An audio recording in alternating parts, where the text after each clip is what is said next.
Hello everyone. I am the drummer. I don't mean that I'm better at drumming than any other drummers, but what I mean is that I am the only one who can play drums like me. I started playing drums when I was 10 years old, and after drumming for a while, I started to notice something. I've met many so-called good drummers, and among those drummers, I can notice that they share some common techniques and ideas in drumming. Now, in our everyday lives, we all do something that are in common. For example, we eat things with our spoons, we greet those who we're familiar with, and we respect the elders. So those widespread ideas and behaviors are what we call norms. What I perceived from these good drummers was that they were sharing a set of norms in drumming. They're sharing some proper techniques as of how each part of the drum set are supposed to be played and how they're not supposed to be played. As a learning drummer, I just followed the norms that those good drummers follow. But practicing these norms made me think. If maintaining the norms is a way to be a good drummer, then how could drums develop? Furthermore, how are norms created? And how are these norms related to their deviations? I would like to investigate these questions from the perspective of the drummer. Drums have been developing throughout time, and those developments were done by breaking the pre-existing norms, or what I'll be calling defiances. To figure out how drums have changed over time, I've done some research on the modern history of drums, and I found out that there were many drummers who defied the norms throughout history. To begin with, during the American Civil War, the drums were used in battles to boost up the morale of the soldiers rather than a musical instrument.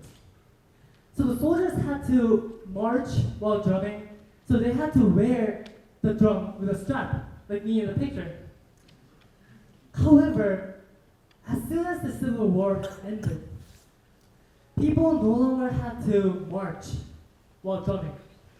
They could instead just sit down and play, so they could sit down while they played the drums, so they could place two drums besides them and play them simultaneously.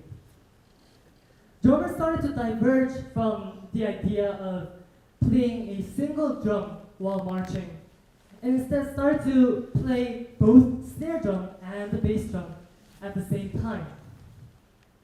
This defiance was called double drumming, and this was the first step towards the creation of a drum set. Until then, however, all of the instruments, including the drums, were only played by hand. Even the drummers could sit down and double drum.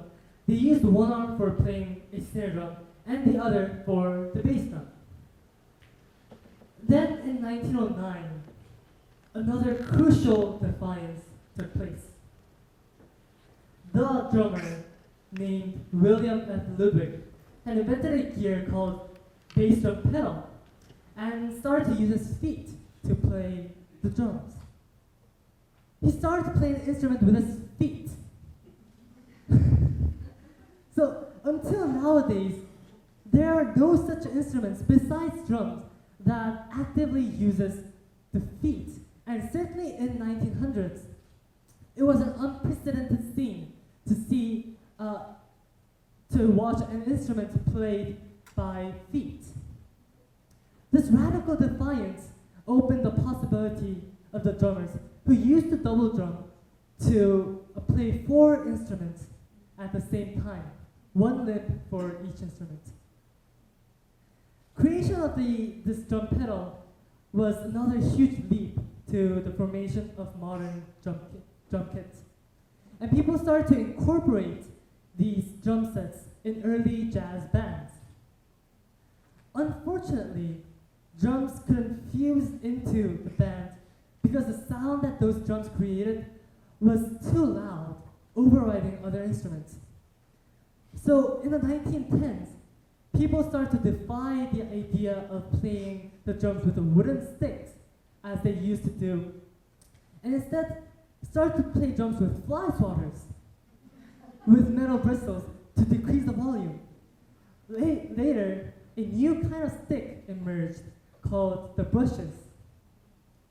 The sound of these brushes was much softer than that of the wooden sticks that not only decreased the volume, but also created a very different timbre to drums.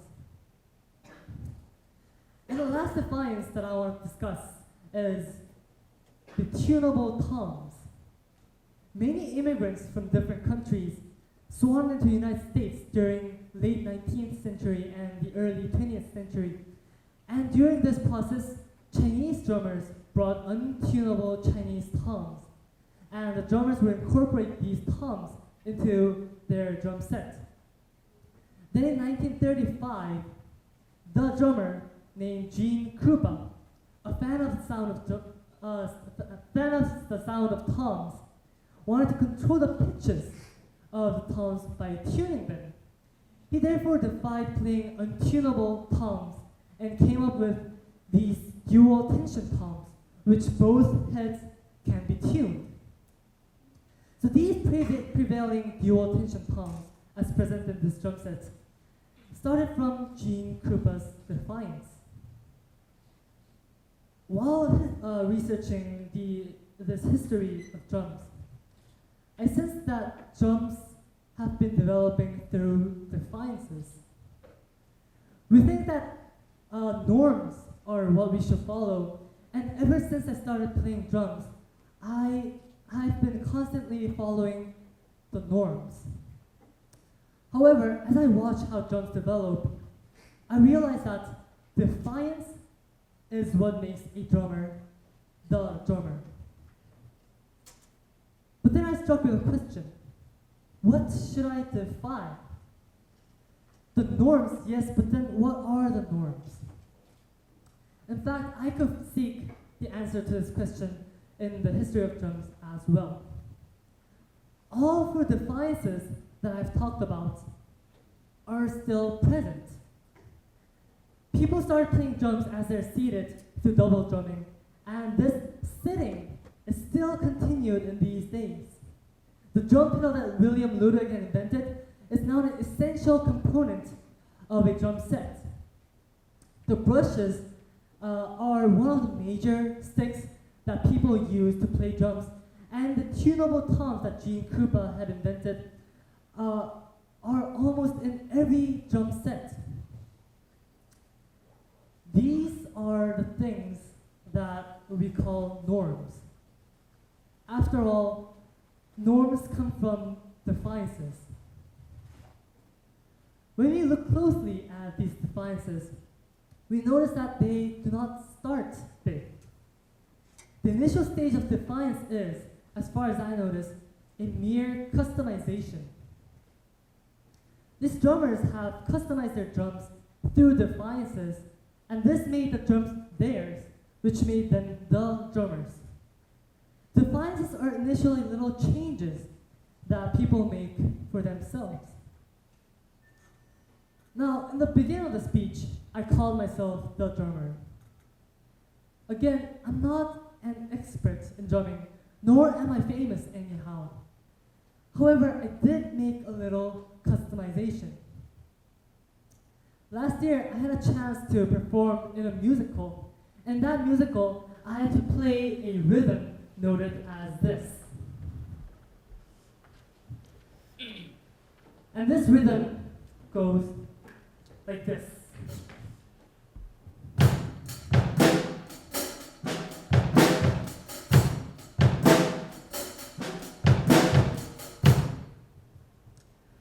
Now, the problem was that I had to play this rhythm fast. And if I do so, I had to move my left hand a large distance in a short amount of time to hit those red-colored notes. So I had to figure out a way to minimize my movements. And I came up with an idea of rotating my left wrist in the opposite way of what traditional drummers would do. And through this technique, I could now play this rhythm fast, like this.